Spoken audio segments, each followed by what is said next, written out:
এইয়া আমাৰ দৰা আহি পালেই। হেল্ল' ৰাইজ, মই মেকআপ আৰ্টিষ্ট লীনা। ফাইনেলি আজি বিয়াৰ দিনটো আহি পালেই দিয়ক।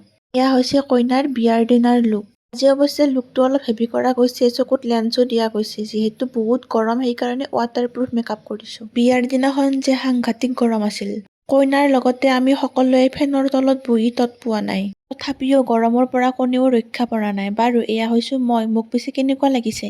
বিয়াৰ দিনা আৰু নিজকে দেখুৱাই থাকিলে হ'বনে? আহকচোন অকণমান আপোনালোকক আমাৰ বিয়াৰ পৰিৱেশ দেখাও। এই সময়খিনি হৈছে দৰা অহাৰ আগৰ মানে গধূলিৰ দৃশ্য। সকলোৱে যে কিমান আনন্দ ফূৰ্তি কৰিছে, নকৰিবনো কিয়, ঘৰখনৰ প্ৰথম বিয়া।